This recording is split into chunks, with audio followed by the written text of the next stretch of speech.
Hello साथियों, good evening to all of you. फटाफट comment करके बता दीजिएगा कैसे हैं आप सभी लोग। उसके बाद हम लोग आज का सेशन स्टार्ट करेंगे। और जितने साथी यहाँ पे जुड़ गए सभी लोग वीडियो को एक बार शेयर कर दीजिएगा, जो भी आपके पास ग्रुप वगैरह है। इस क्लास में हम लोग मिक्स क्वेश्चन करते हैं, ठीक है। जैसे आपके पेपर में क्वेश्चन आते हैं, आपको पता नहीं होता अगला सवाल किस टॉपिक का होगा।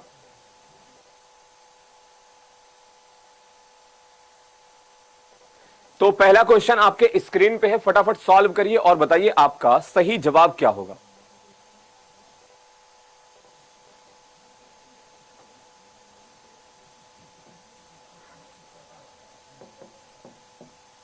सॉल्व करें और बताएं आपके प्रश्न का सही जवाब क्या होगा। क्वेश्चन में क्या दिया गया है, 18,000 रुपए की राशि को 10% वार्षिक चक्रवृद्धि ब्याज पर उधार दिया जाता है। तो आपसे यहां पे दूसरे साल और तीसरे साल के कंपाउंड इंटरेस्ट का डिफरेंस पूछा गया है। आपसे 3 साल का ब्याज नहीं पूछा गया है, आपसे क्या पूछा गया है, दूसरे और तीसरे साल के कंपाउंड इंटरेस्ट का डिफरेंस पूछा गया है, अंतर पूछा गया है। सॉल्व करके बताएं।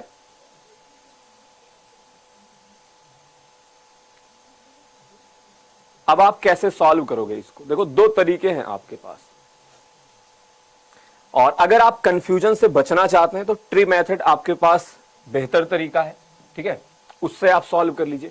या फिर आप क्या करो, आप 2 साल का कंपाउंड इंटरेस्ट निकालिए, ठीक है, और उसके बाद आप ये देख लो कि तीसरे साल आपको कितना ब्याज मिलेगा, वही तो डिफरेंस हो जाएगा।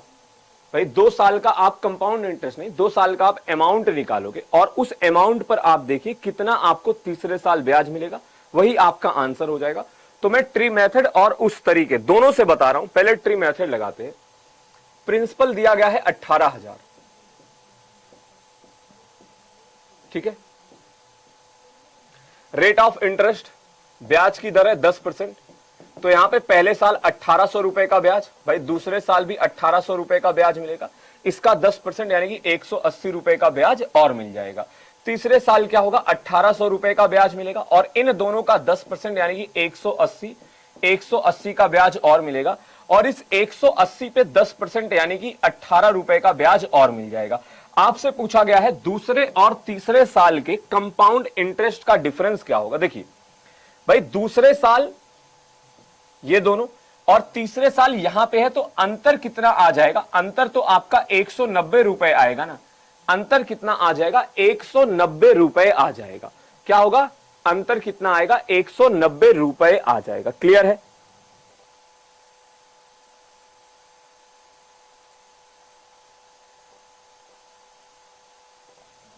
और जो हमने दूसरा तरीका आपको बताया था, उससे आप तीसरे साल का कंपाउंड इंटरेस्ट निकाल पाओगे, बट डिफरेंस आपका डायरेक्ट नहीं आएगा। फिर आप तीसरे साल का ब्याज निकालेंगे, दूसरे साल का ब्याज निकालेंगे और दोनों को अलग से घटाना पड़ेगा, तो वो लेंदी हो जाएगा। ये ज्यादा आसान है।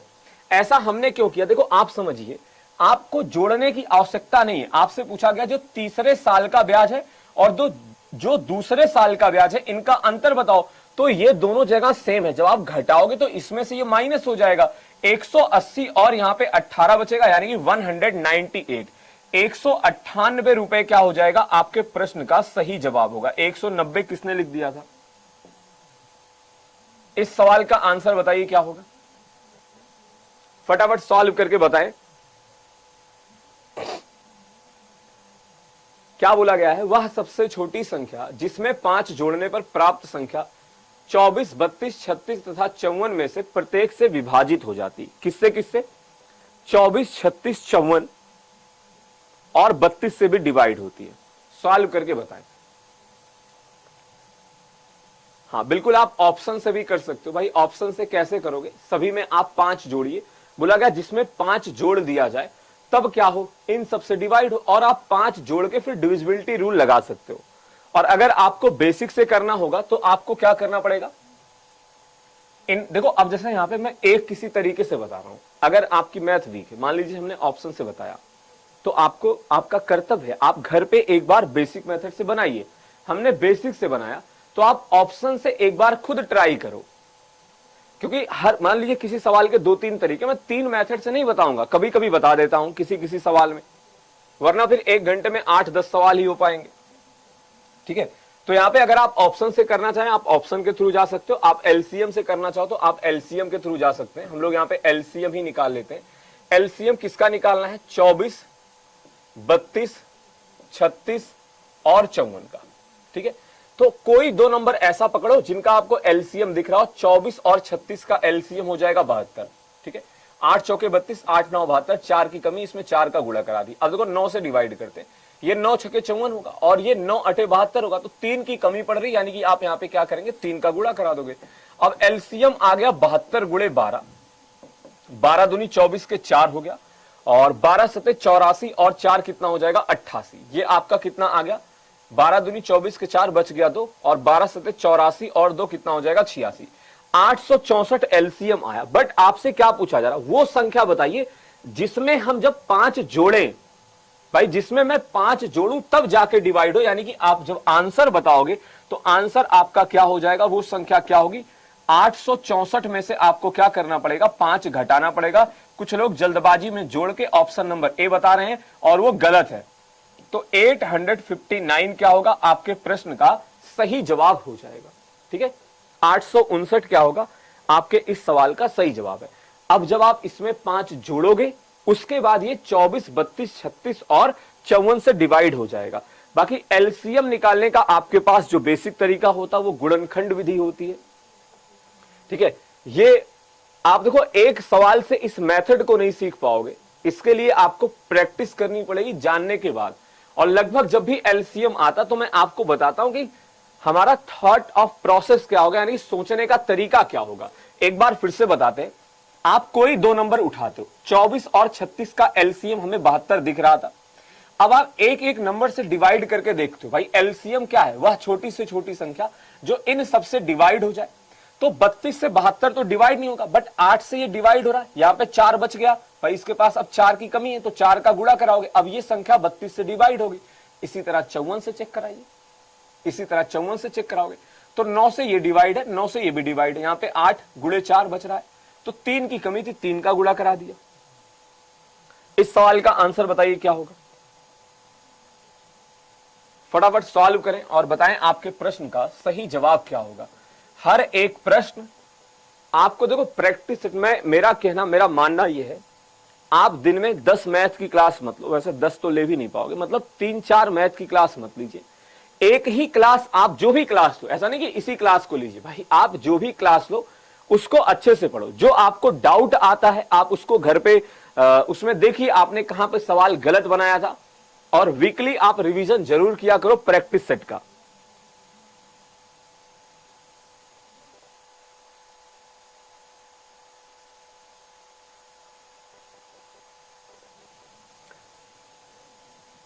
क्वेश्चन में क्या दिया गया है? 14 रुपए प्रति किलोग्राम और 8 रुपए प्रति किलोग्राम की दो वस्तुओं को किस अनुपात में मिलाकर 12 रुपए प्रति किलोग्राम की दर से बेच दिया जाए ताकि आपको 20% का लाभ हो। भाई इन्होंने ये जो यहां पे दिया, ये सेलिंग प्राइस दिया गया, और सेलिंग प्राइस कब का दिया गया है? जब 20% का लाभ हो। और 20% लाभ का मतलब क्या हो गया भाई? 20% लाभ का मतलब क्या है? 20% की फ्रैक्शन वैल्यू होती है 1/5, यानी कि सीपी अगर 5 यूनिट है तो सेलिंग प्राइस कितना है? 6 यूनिट, यानी कि 6 यूनिट है। ठीक है, और 6 की वैल्यू आपके प्रश्न में दी गई है, 12 रुपए में बेचा जा रहा है, यानी कि 2 गुना। तो सीपी कितना हो जाएगा? 5 गुणे 2, यानी कि 10 रुपए पर केजी हो गया इसका रेट। अब ये 10 रुपए पर केजी वाला चावल क्या दिया गया? यहां पे वस्तु दिया गया, आपको नहीं बताया गया क्या है। ठीक है, जो भी वस्तु होगी, तो 14 रुपए और 8 रुपए वाली वस्तु को आप मिला रहे हो और उसका रेट बन कितना रहा है? 10 बन जा रहा। लगा दीजिए एलिगेशन। भाई जो पहला टाइप था वो 14 रुपए प्रति किलो का था, दूसरा टाइप 8 का, इन दोनों को मिलाने के बाद 10 रुपए पर केजी का बनेगा, और उसके बाद इसी को जब आप 12 में बेचोगे तो आपको 20% का लाभ होगा। 10 में से 8 घटाया 2 आ गया, 14 में से 10 घटाया 4 आ गया, तो 2:4। आपके प्रश्न का सही जवाब कितना हो जाएगा? 1:2। क्या होगा? 1:2 आपके प्रश्न का करेक्ट आंसर हो जाएगा। क्लियर है यहां तक?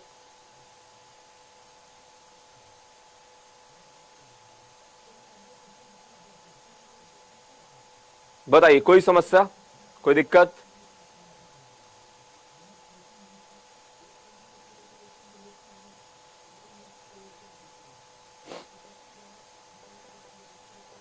चलिए इस प्रश्न का आंसर बताइए। अच्छा, ये कंसेप्ट हमने 2-4 बार आपको बताया क्लासेस में, बहुत ही आसान कंसेप्ट है, बट ये है अगर आपने पढ़ा नहीं होगा तो पेपर में बच्चे गलत कर देते हैं।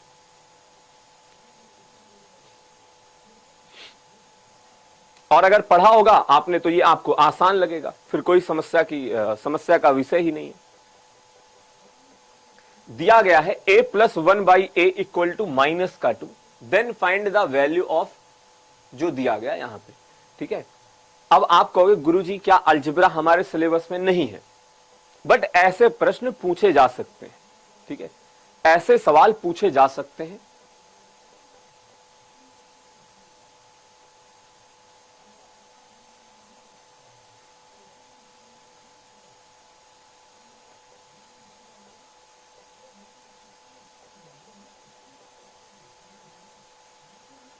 ठीक है, अब यहां पे क्या दिया गया है, a+1/a इक्वल टू -2, क्या दिया गया है, a+1/a इक्वल टू -2, और ये केस क्या है, a की वैल्यू क्या होगी यहां पे, -1। देखिए अगर a+1/a इक्वल टू 2 दिया जाए तो a की वैल्यू 1 होती है, अगर -2 दिया जाए तो a की वैल्यू क्या होती है, -1 हो जाएगी।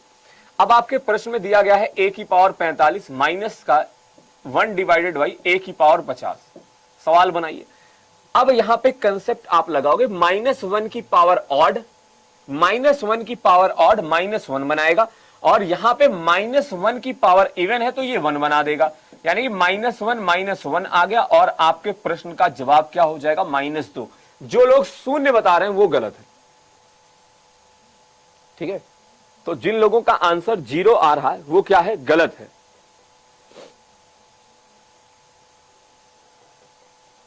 आपस में बातचीत ना करें, देखो थोड़ी बातचीत कर लो, मतलब ठीक है, आप स्टार्टिंग में आए, एक दूसरे का हाल चाल पूछा, ठीक है। अब पूरी क्लास भर जो है पता नहीं क्या बात रहती, कितनी बात आप लोग कलेक्ट करके रखते हो, और ये लोग पता क्या करते हैं, जैसे 2-4 तो अपना बातचीत करते हैं, खुद तो डिस्टर्ब होंगे, 2-4 को और अपने ग्रुप में शामिल कर लेते हैं, ठीक है, और वो भी मस्त।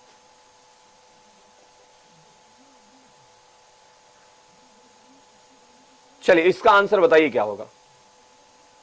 बाइनरी 101011 को दशमलव में बदलें, ठीक है, और binary to decimal, decimal to binary, इतने प्रश्न करवा दिया हूं ना, लगभग हर 10 दिन में आपको एक आधा सवाल मैं करवा ही देता हूं इस कंसेप्ट पे, ताकि जो भी नया बच्चा जुड़ रहा हो उसको भी तरीका पता चल जाए, और जो पुराने वाले हैं उनकी प्रैक्टिस होती रहे। किसी भी एग्जाम को अगर आप दो वहां पे आ जाए तो आप बना लें।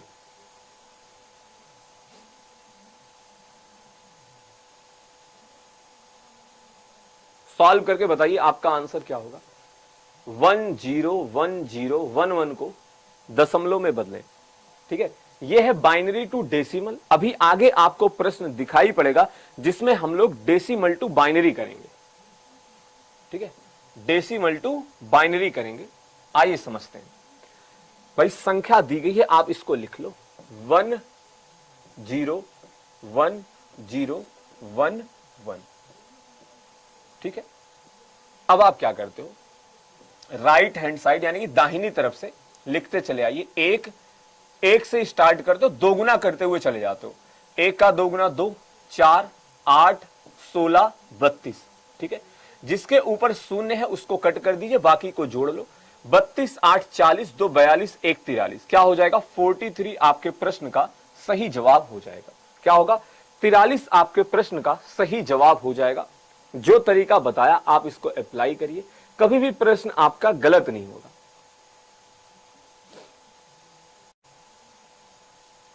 एक बार फिर से बताते हैं, देखो राइट हैंड साइड से शुरू करना, दाहिने तरफ से आपने स्टार्ट किया, 1 से स्टार्ट करोगे, उसके बाद दोगुना कराते हुए चले जाओगे, जितना नंबर लिखा गया हो ऐसे ही। अगर मान लो यहां पे 1 और लिखा होता 64 आ जाता, इसके पहले कुछ होता, फिर आप 128 करते। तो 1 का 2 गुना 2, दूनी 4, दूनी 8, दूनी 16, दूनी 32। अब जिसके ऊपर 0 दिखाई पड़े उसको आप कट कर दोगे, बाकी को आप जोड़ लेंगे। 32 8 40, 2 42, 1 43, तो 43 क्या हो गया, आपके प्रश्न का सही जवाब हो गया।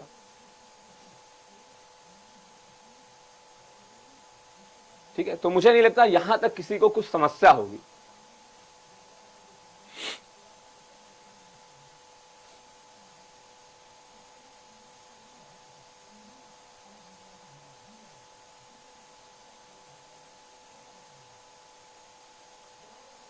सही है। ओके, मूव करते हैं क्वेश्चन नंबर नेक्स्ट की ओर। अब ये थोड़ा सा आप कहोगे सर अब तो यहां पे दिक्कत आएगी, एडवांस मैथ का प्रश्न है।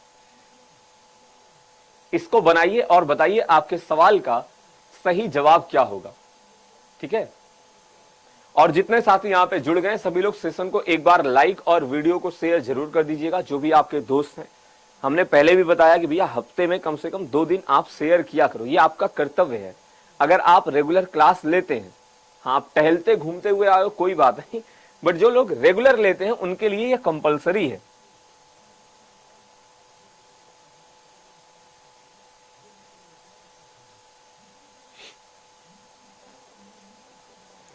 किसी वर्ग तथा वृत्त का परिमाप समान है। यदि वृत्त का क्षेत्रफल 3850 वर्ग मीटर है तब वर्ग का क्षेत्रफल ज्ञात करें। क्या सवाल डिफिकल्ट है? नहीं, कैलकुलेटिव है थोड़ा बहुत। कैसे भाई, वर्ग और वृत्त का इन्होंने परिमाप बराबर बताया। वृत्त का क्षेत्रफल दिया है, आप त्रिज्या निकालोगे, परिमाप निकालोगे, और परिमाप निकालने के बाद आप वर्ग का परिमाप निकाल लेंगे, फिर वर्ग की भुजा आएगी और वहां से आप वर्ग का एरिया बताओगे। कैलकुलेशन तो करनी पड़ेगी, ठीक है। तो और जब तक आपकी हैबिट नहीं रहेगी ऐसे प्रश्नों को बनाने की, तब तक आप पेपर में जो है आप सोचोगे छोड़ दो यार, एक सवाल से क्या होता है, बट एक सवाल से बहुत कुछ होता है। वृत्त का क्षेत्रफल क्या होता है? पाई आर स्क्वायर, और इसकी वैल्यू दी गई है 3850, ठीक है। पाई की वैल्यू हो जाएगी 22/7, और ये हो गया आपका रेडियस का स्क्वायर 3850 हो गया। डिवाइड करते हैं, 11 से डिवाइड करोगे ये 2 हो गया, 11 से डिवाइड करेंगे 350 350 हो गया, और डिवाइड होगा ये बताओ, 2 से भी डिवाइड होगा, तो 2 से डिवाइड करते। देखो अब मैं कैसे लिखूंगा इसको भाई, 50 गुणे 7 है, यानी कि 2 से डिवाइड करने पे ये 25 × 7 आ जाएगा। तो रेडियस का स्क्वायर आया 25 × 7, 7 का स्क्वायर, यानी कि रेडियस यहां से आ जाएगा 5 गुणे 7, यानी कि आ गया 35, ठीक है। अब जैसे ही त्रिज्या 35 आ गई, आप क्या करोगे, यहां से इसका परिधि निकालोगे, ठीक है। और इसकी जो परिधि होगी वो वृत्त के परिमाप के बराबर है। परिधि क्या होगा? 2 पाई आर, और रेडियस यहां पे 35 है। 7 से डिवाइड करेंगे 5, 5 दूनी 10, यानी कि ये आपका आ गया 220।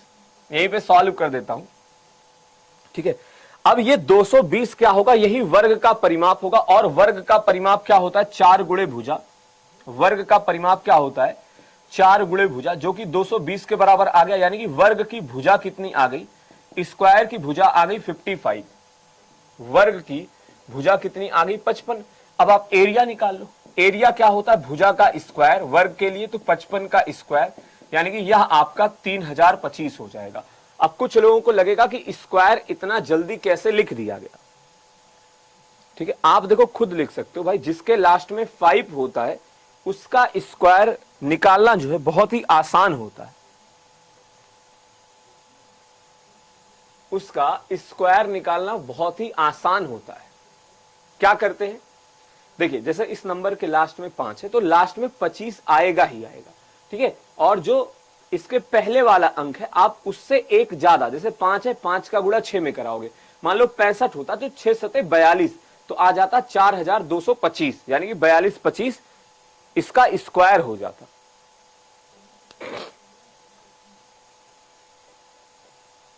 क्या हो जाता? 4225 इसका स्क्वायर हो जाता। चलिए आइए इस सवाल को बनाइए।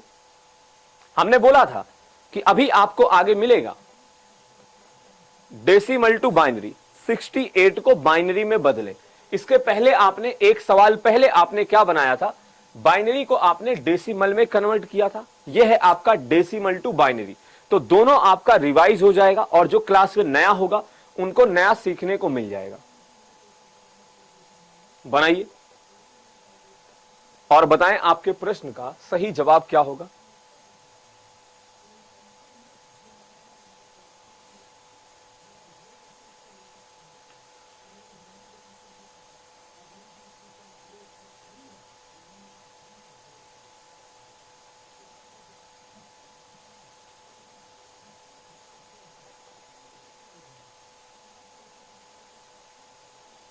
Convert 68 in binary. Convert 68 in binary, 68 को बाइनरी में बदलें।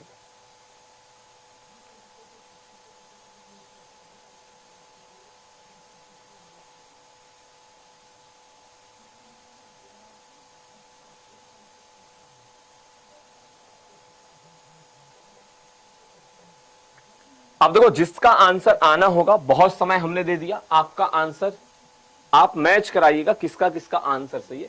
तरीका हम आपको बता रहे हैं और यही तरीका आपको फॉलो करना है, ठीक है भाई।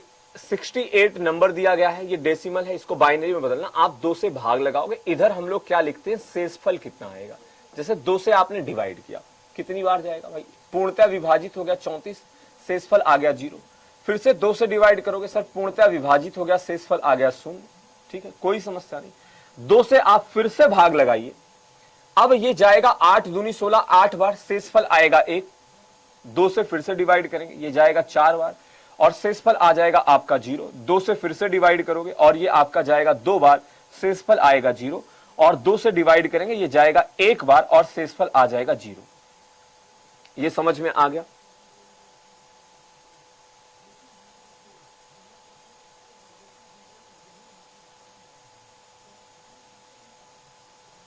बताइए, ये क्लियर हो गया। अब आप क्या करोगे, नीचे से उठाते हुए संख्या पूरी आप लिखेंगे। नीचे से उठाते हुए संख्या आप लिखोगे। क्या है, सबसे पहले 1, यहां से शेष जो लास्ट में बचा 1, उसके बाद 0 0 0 यानी कि 3 टाइम 0, और फिर आपका 1 है और ये आपका 0 0 है।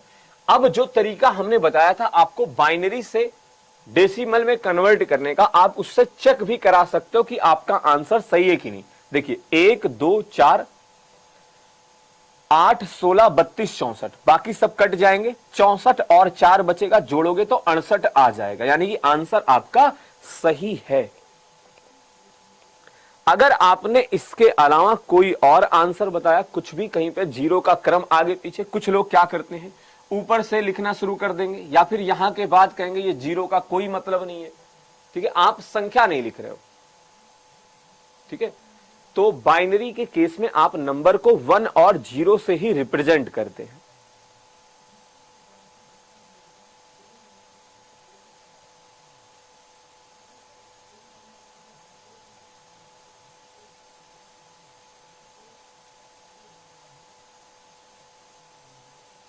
ठीक है, चलिए बढ़ते हैं अगले सवाल की ओर।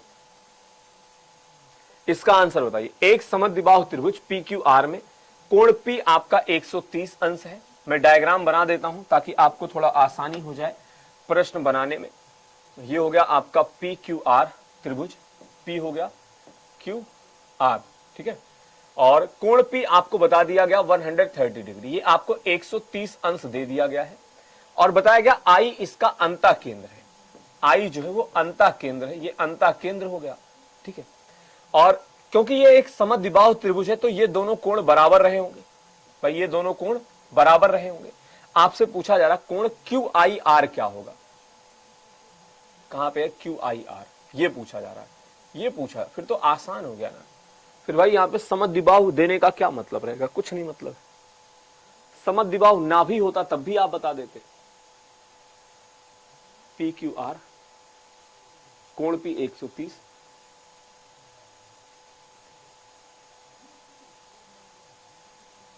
ठीक है, कोई दिक्कत नहीं, मतलब सवाल आसान है। और ये अभी 2-3 दिन पहले हमने आपको बताया था कि अगर ये अंतः कोण है यानी कि ये क्या होगा, कोण समद्विभाजक होगा, इनको 2 बराबर भागों में डिवाइड कर रहा होगा, इनको 2 बराबर भागों में डिवाइड करेगा और एंगल QIR क्या हो जाता है 90 प्लस का, इसके जो ऊपर कोण है उसका आधा, 90 प्लस का कोण P/2, तो 90 प्लस का 130 बटा 2 यानी कि 65, इसमें आप जोड़ दोगे तो 90 प्लस का 65 कितना हो जाएगा 155 अंश। 155 डिग्री क्या हो जाएगा, आपके प्रश्न का सही जवाब हो जाएगा। क्या होगा 155 डिग्री यानी कि 155 अंश आपके प्रश्न का सही आंसर हो जाएगा। तो मुझे नहीं लगता कि किसी को यहां पे कोई समस्या होगी।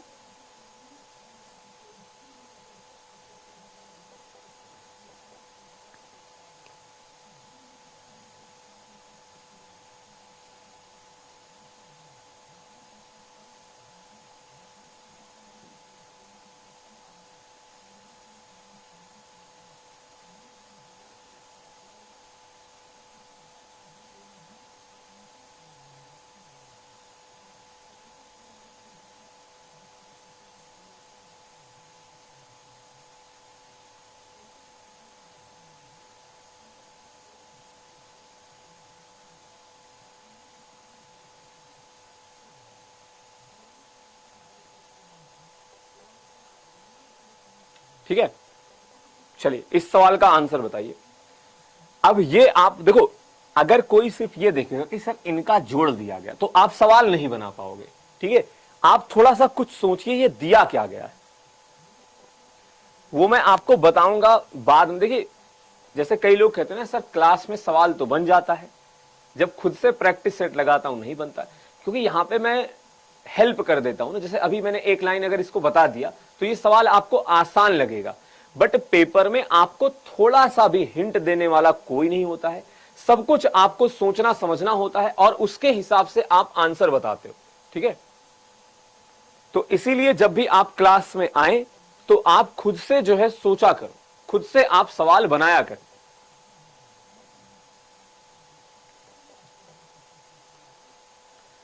क्या दिया गया है, 2 का स्क्वायर, 4 का स्क्वायर, 6 का स्क्वायर, 8 का स्क्वायर, और ये कहां तक गया है 20 के स्क्वायर तक। 2 का स्क्वायर, 4 का स्क्वायर, 6 का स्क्वायर प्लस 8 का स्क्वायर, यानी कि आपको दिख रहा है ये क्या है भाई 20 तक, यानी कि सम संख्याओं का आपने जोड़ किया है। सम संख्याओं का ये मतलब सम संख्या के वर्गों का ये जोड़ है। तो अगर मैं इसमें से 2 स्क्वायर कॉमन लेता हूं तो ब्रैकेट के अंदर क्या बनाएगा, 1 स्क्वायर प्लस का 2 स्क्वायर प्लस का 3 स्क्वायर डॉट डॉट डॉट 10 का स्क्वायर। तो आप कह सकते हो अब मुझे ब्रैकेट के अंदर क्या दिख रहा है, पहली 10 प्राकृतिक संख्याओं के वर्गों का योग। क्या दिखा, पहली 10 प्राकृतिक संख्याओं के वर्गों का योग।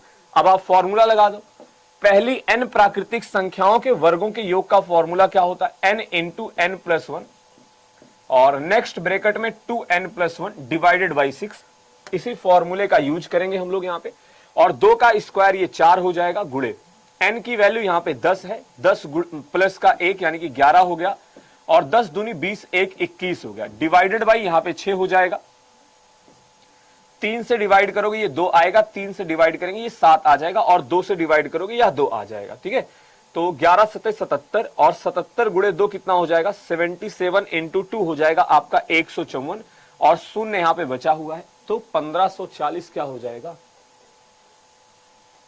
1540 आपके इस प्रश्न का सही आंसर आ जाएगा। एक बार बाकी चेक करा लेते हैं। 10 गुड़े 11 गुड़े 21 हो गया, 3 से डिवाइड किया 2, ये 7 आ गया, 2 ठीक है, 77 हो गया, 77 इंटू 2 जो है आपका 154 हो गया, 154 हो गया, तो 10 का गुणा था, तो 1540 क्या हो जाएगा, आपके प्रश्न का सही जवाब हो जाएगा। क्लियर है,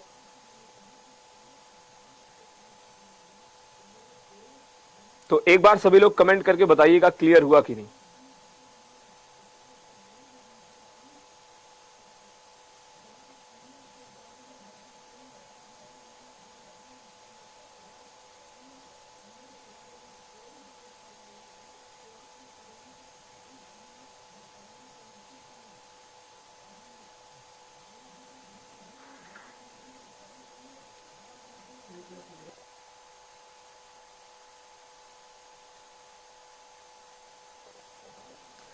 चलिए अगला सवाल बनाइए और बताइए आपका करेक्ट आंसर क्या होगा। ये आपका रेशियो का प्रश्न, सभी साथी सॉल्व करेंगे और बताएंगे आपका सही जवाब क्या होगा। क्या दिया गया है, 2a divided by 3 equal to 3b divided by 5 equal to 5c divided by 2, और आपसे पूछा जा रहा है what is the ratio of A B C, यानी कि ए बी सी का अनुपात क्या होगा।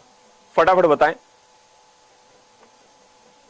ए बी सी का अनुपात क्या होगा, सभी लोग सॉल्व करके बताइए।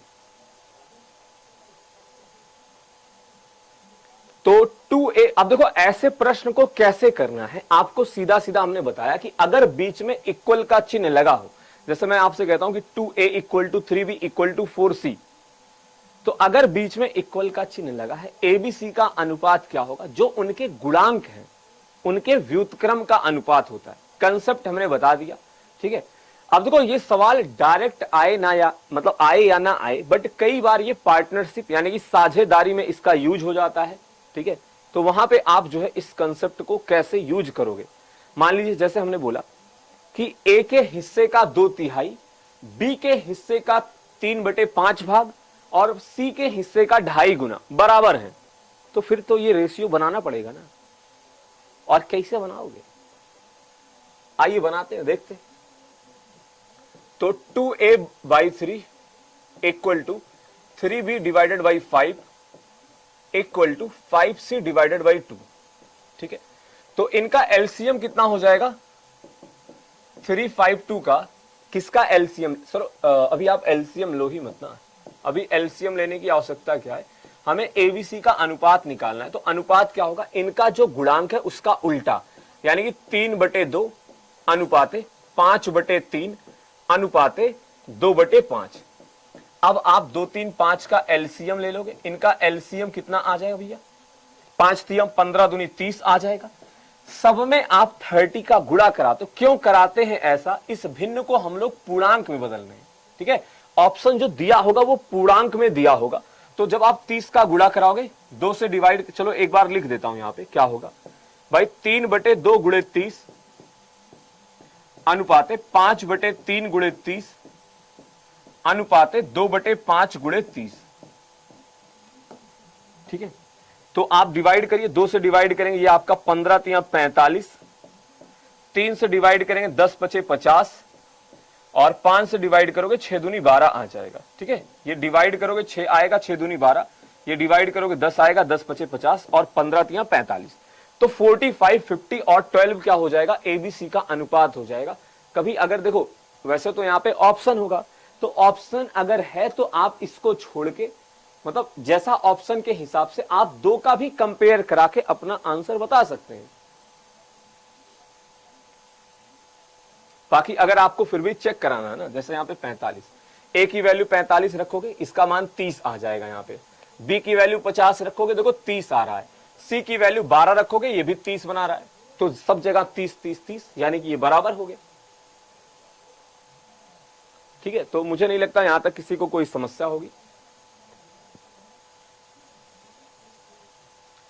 क्लास जो है ये आपकी रेगुलर जो है शाम के 7 बजे होती है। ठीक है, तो आप कोशिश किया करें समय पर क्लास में आ जाया करें, लेट ना किया करें। चलिए अगले सवाल का आंसर बताइए, सभी लोग खुद से कोशिश करें। एक क्रिकेट खिलाड़ी का उसके द्वारा खेली गई 64 पारियों के रनों का कोई औसत था, औसत आपको नहीं बताया गया। उसकी 65 पारियों में उसने मतलब 65वीं पारी में वो 0 रन बना के आउट हो गया, जिससे उसका औसत 1.5 रन कम हो गया। तो आपसे पूछा जा रहा उसका नया एवरेज क्या होगा, what is his new average. और दोनों पूछा जाता है, पुराना औसत भी आपसे पूछा जाता है, नया औसत भी आपसे पूछा जाता है। अब वो डिपेंड करता है एग्जामिनर के ऊपर कि वो क्या पूछेगा। समझ रहे हो, बनाइए आंसर बताइए। और पता ऐसे प्रश्न में गलतियां होनी तय है।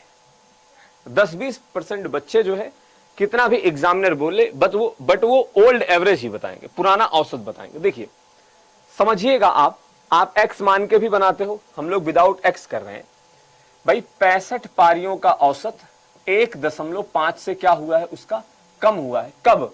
जब वो 0 रन बनाया। अगर वो उसका औसत कम ना होता तो उसको कितने रन बनाने पड़ते, इतने रन बनाने पड़ते, 65 इंटू 1.5। भाई गुड़ा अगर आप कराना चाहो आप गुड़ा करा लीजिए, कितना आ जाएगा, 65 प्लस का 32.5। ठीक है, और 32 दूनी 64 ही होता ना, 6 3 9, यानी कि ये आपका आ जाएगा 97.5, 97.5। अगर उसका एवरेज कम ना होता, यानी कि ये आपका आया ओल्ड एवरेज, ये क्या आया है, पुराना औसत आया है। और जब आप नया औसत बताओगे तो आपको क्या करना है भैया, बोला गया है औसत 1.5 से कम हो जाता है, यानी कि न्यू एवरेज उसका है 96, नया औसत उसका कितना है 96। अब देखो तरीका अगर आपको पता है, ये हमने बताया आपको कंसेप्ट से, बाकी नया एवरेज निकालने के लिए आप क्या करते हो, सीधा 64 में आप क्या करते हैं, 64 में 1.5 का गुणा करा लेते हो, तब भी आपका आंसर डायरेक्ट 96 आ जाएगा।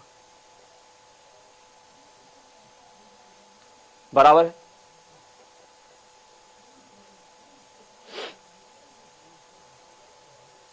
चलिए अगला सवाल बनाइए और बताइए आपका करेक्ट जवाब क्या होगा। दी गई संख्या अगर 11 से विभाज्य है तो हैज का मान क्या होगा, और संख्या क्या दी गई है, 1 हैज 4 8 9 5 5। ये क्या है, 11 से विभाज्य है, तो आपसे पूछा जा रहा है हैज की वैल्यू क्या होगी। अब यहां पे आपको 11 का डिविजिबिलिटी रूल लगाना पड़ेगा। क्या करना पड़ेगा? 11 का विभाज्यता का नियम आपको लगाना पड़ेगा। और 11 का डिविजिबिलिटी रूल होता क्या है भाई? एक स्थान छोड़ के आप संख्याओं को जोड़ते हुए चले जाइए, एक एक स्थान छोड़ के, फिर उसके बाद जो संख्याएं बच गई उनको जोड़ लो, यानी कि सम स्थान पर संख्याओं का योग माइनस का विषम स्थान पर संख्याओं का योग, और आप उनका अंतर निकालते हैं। और अंतर अगर या तो 0 आ जाए या फिर 11 का मल्टीपल आ जाए तो आप कहते हो कि संख्या क्या होगी? 11 से विभाज्य हो जाएगी। ठीक है, अगर ऐसा नहीं हुआ तो 11 से डिवाइड नहीं होगी। बट इस सवाल में इन्होंने पहले ही बोला है कि संख्या क्या है? 11 से डिवाइड है। देखते हैं, 5941। और देखो, एक कंसेप्ट हमने कुछ दिन पहले आपको और बताया था कि अगर दो संख्या आपको लगातार कहीं पे दिख जाए, कहीं पे भी, चाहे बीच में दिख रही हो, कहीं पे दिख रही हो, तो आप कैलकुलेशन आपका समझो आसान हो गया, उसको गुणा ही नहीं कराना, मतलब उसको आप देखोगे ही नहीं। मतलब सर क्या कहना क्या चाह रहे हो? अब ये आप समझो भाई, ये दो नंबर जो 5 5 दिख रहे हैं, एक बार ये ऑड प्लेस पे आएगा, एक बार इवन प्लेस पे आएगा, तो उसको फिर बाद में घटाना अभी आप छोड़ दो। तो हमने क्या बोला, अगर एक ही संख्या लगातार 2 बार लिखी हुई है तो 11 के डिविजिबिलिटी रूप में आप, डिविजिबिलिटी रूल में आप उसको हटा सकते हैं। 9 4 13 1 14 हो गया, 14 हो गया, और ये आपका आ गया 8 प्लस का हैज। अब ये 14 के बराबर कब होगा? ताकि इनका अंतर 0 आ जाए, यानी कि हैज की वैल्यू क्या हो जाएगी? 14 माइनस का 8 6। अब ये जरूरी नहीं कि आपको आपके पेपर में ऐसी संख्या आए ही कि लगातार 2 नंबर आपको दिख रहा हो। हमने बताया अगर ऐसा कुछ होगा तो आप बना लोगे, नहीं होगा तो कोई बात नहीं है।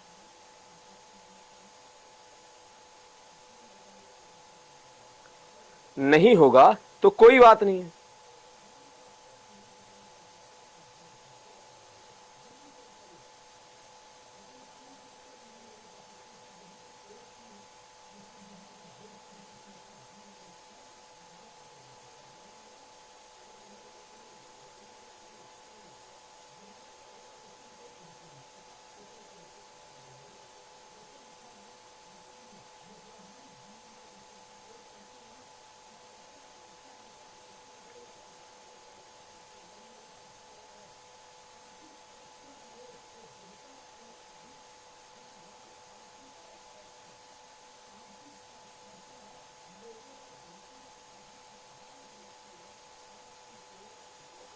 चलिए अगले सवाल की ओर बढ़ते हैं। इसका आंसर बताइए क्या होगा? 58 किलोमीटर प्रति घंटा तथा 40 किलोमीटर प्रति घंटे से विपरीत दिशाओं में चलती हुई दो रेलगाड़ियां एक दूसरे को 63 सेकंड में पार कर जाती हैं। यदि उनमें से एक की लंबाई 450 है तो आपसे पूछा जा रहा दूसरे की लंबाई क्या होगी। एक ट्रेन की लंबाई दी गई, दूसरे ट्रेन की लंबाई आपसे पूछी जा रही है। और देखो यहां पे बोला गया एक दूसरे को पार तो कर ही रही है और दिशा जरूर बताई जाएगी। भाई रिलेटिव स्पीड वरना आप कंसेप्ट कैसे लगाओगे? अगर दोनों समान दिशा में चलते हुए एक दूसरे को पार करती तो सापेक्ष गति घट जाती, बट अपोजिट डायरेक्शन बोला गया यानी कि विपरीत दिशा बोला गया है, तो यहां पे रिलेटिव स्पीड क्या होगा? चालें जो है जुड़ जाएंगी। तो इतना हमने आपको थोड़ा सा मदद कर दिया, बाकी आंसर आप बताइए। 98 किलोमीटर प्रति घंटे होगा, बट इसको आपको मीटर पर सेकंड में बदलना पड़ेगा। सभी लोग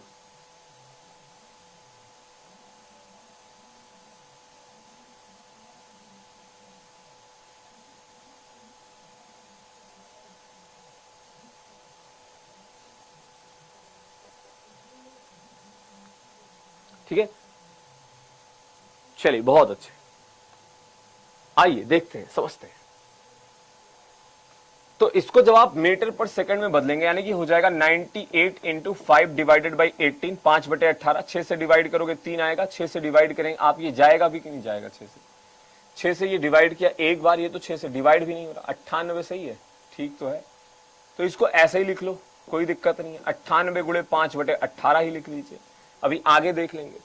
बोला गया 63 सेकंड में पार करती, तो डिस्टेंस कितना कवर हो जाएगा? अब देखो यहीं पे ना कुछ लोग कैलकुलेशन करने में बहुत ज्यादा समय गंवा देंगे, क्योंकि आगे 63 दिया गया है, तो आपको घबराना नहीं है, वो जाके आगे कट जाएगा। ठीक है, तो 9 दूनी 18 हो गया, 9 सते 63 हो गया, और 2 से आप डिवाइड करोगे ये आपका 49 आ जाएगा, 49। तो यहाँ पे आ गया 49 इंटू 35, इनका गुणा करा लीजिए। ठीक है, 50 माइनस का 1, तो 5 का गुणा कराओगे 0, 5 और 15 दो 17 आ गया। इसमें से आपको क्या करना है 35 घटाना है, यानी कि ये आ गया 1715। ठीक है, तो ट्रेन टोटल डिस्टेंस जो कवर कर रही है वो कितना कवर कर रही है 1715 मीटर। और 1715 में से एक ट्रेन की लंबाई आपको बता दी गई है 450 मीटर है। तो 5 में से 0 गया 5, 11 में से 5 गया 6, और यहां पे आपका आ जाएगा 16 में से आप 4 माइनस कराओगे, ये आपका आ जाएगा 12, यानी कि 1265 मीटर क्या हो जाएगा दूसरी ट्रेन की लंबाई हो जाएगी। ठीक है, और ये चीज हमने आपको बताई है कि जब दो ट्रेन एक दूसरे को पार करती हैं, इसका मतलब क्या होता है, वो दोनों की लंबाई, इस ट्रेन की भी लंबाई और इस ट्रेन की भी लंबाई कवर हो, दोनों ट्रेनों की लंबाइयां क्या होती हैं कवर होती हैं। ठीक है, और अगर मान लीजिए ट्रेन क्या कर रही है किसी पुल को नहीं, किसी खंबे को, किसी पेड़ को या फिर किसी आदमी को पार करी, तो ट्रेन सिर्फ अपनी लंबाई कवर करती है। भाई इसके सामने इसकी चौड़ाई एकदम नगण्य है। ट्रेन कहां जो है 100-150 मीटर की होगी, और ये ज्यादा से ज्यादा 10 सेंटीमीटर चौड़ा। हमारी चौड़ाई कितनी है 15-20 होगा। चलिए इसका आंसर बताइए क्या होगा।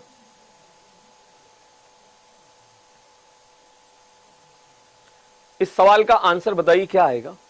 यहां पे ए, बी और सी की वैल्यू दी गई है। देन आपसे पूछा जा रहा what is the value of a का क्यूब, बी का क्यूब, सी का क्यूब माइनस का 3abc। तो सवाल बनाइए और बताइए आपके प्रश्न का जवाब क्या होगा। सभी लोग सॉल्व करके बताएं।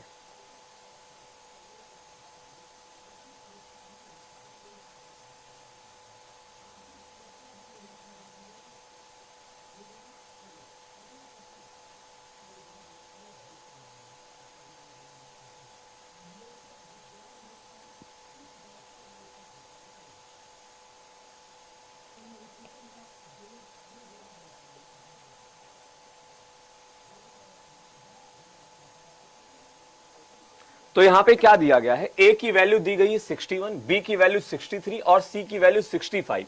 तो अगर आप ध्यान से देखते तो इनके बीच का जो गैप है, भाई ये संख्या 2 से बढ़ी और अगली संख्या भी 2 से बढ़ गई, यानी कि गैप समान दिया गया।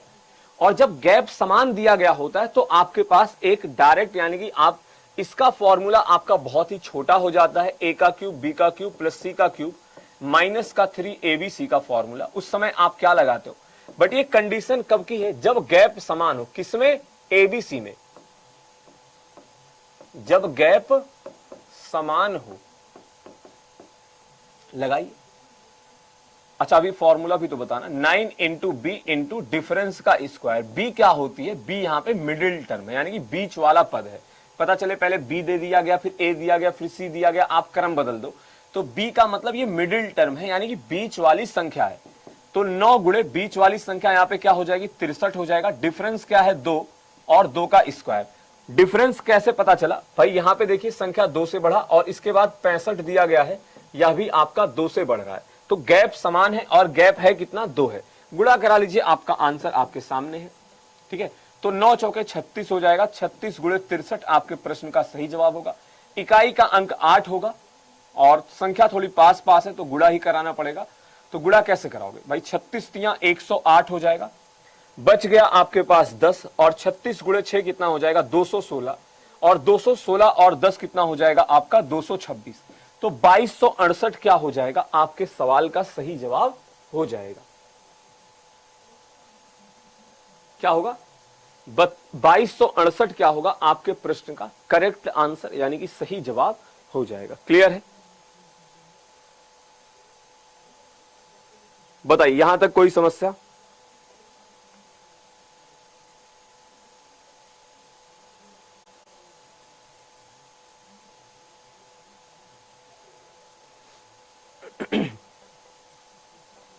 चलिए मूव करते हैं क्वेश्चन नंबर नेक्स्ट की ओर। इसका आंसर बताइए जरा। एक व्यक्ति 9 किलोमीटर प्रति घंटे की चाल से घोड़े की सवारी करता है, परंतु प्रत्येक 9 किलोमीटर की दूरी पर घोड़ा बदलने के लिए 5 मिनट रुकता है। बताएं 90 किलोमीटर की दूरी तय करने में वह कितना समय लेगा। 90 किलोमीटर की दूरी तय करने में वह कितना समय लेगा? सॉल्व करके बताइए।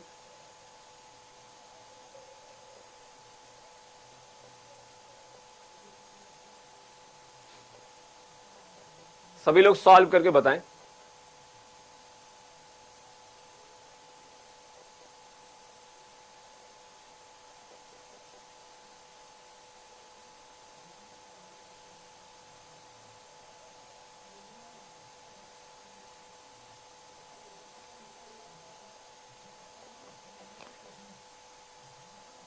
देखिए अगर देखो यहां पे मतलब ये सवाल बना ही क्यों, आप ऐसा भी तो सोच सकते हो भाई ये सवाल बना क्यों। यहां पे अगर आदमी सीधा सीधा 90 किलोमीटर 9 किलोमीटर प्रति घंटे की स्पीड से जाता तो 90/9 सीधा उसको 10 घंटे का समय लगता। बट शौक बड़ी चीज है, वो क्या कर रहा है, कुछ दूरी पर घोड़ा बदल रहा है। भाई हर 9 किलोमीटर की दूरी पर वो घोड़ा बदलने के लिए 5 मिनट रुकता है। तो आपको देखना वो कितनी बार रुका, आपको क्या देखना है, वो व्यक्ति कितनी बार रुका है। अब ये कैसे पता करोगे आप? भाई 90 किलोमीटर की दूरी तय करनी है और वो हर 9 किलोमीटर पे रुकता है, तो आपको लगेगा 10 बार रुक रहा, बट इसमें से एक घटाएंगे, वो 9 बार रुका है। इस बात को आप समझो। भाई आपको 18 किलोमीटर जाना है और आप हर 9 किलोमीटर पे रुक रहे हो। आप चले 9 किलोमीटर बाद आप रुके, बोले गुरुजी 18 किलोमीटर बाद फिर से रुकूंगा। भैया आप अपने गंतव्य स्थान पर पहुंच गए, अब आपको घोड़ा बदलने की जरूरत नहीं है, जाओ आराम करो, बहुत बदल लिया। तो वो व्यक्ति लास्ट टाइम पे अपने गंतव्य स्थान पर पहुंच जाएगा। इसी वजह से आप एक घटाते हैं, यानी कि वो क्या किया है, 9 बार रुका है, तो उसको एक्स्ट्रा टाइम कितना लगा है, एक बार घोड़ा बदलने में 5 मिनट का समय लगता है, यानी कि उस व्यक्ति को 45 मिनट एक्स्ट्रा समय लगा है। कितना? 45 मिनट। तो टाइम देखो, उसका जो नॉर्मल समय था वो कितना था भाई, 90 किलोमीटर की दूरी तय करनी थी 9 के हिसाब से, यानी कि 10 घंटे का समय लगता। तो कुल समय कितना हो जाएगा, कुल समय कितना हो जाएगा, 10 घंटे 45 मिनट। ठीक है, 10 घंटे 45 मिनट क्या हो जाएगा, व्यक्ति का टोटल टाइम हो जाएगा। ठीक है, और ऑप्शन में आपको 10 घंटे 50 मिनट जरूर मिलेगा। यही तो क्वेश्चन का मतलब, यही तो मतलब लोग बाग गलती करेंगे। ठीक है, क्या मिलेगा आपको, 10 घंटे 50 मिनट आपको जरूर मिलेगा।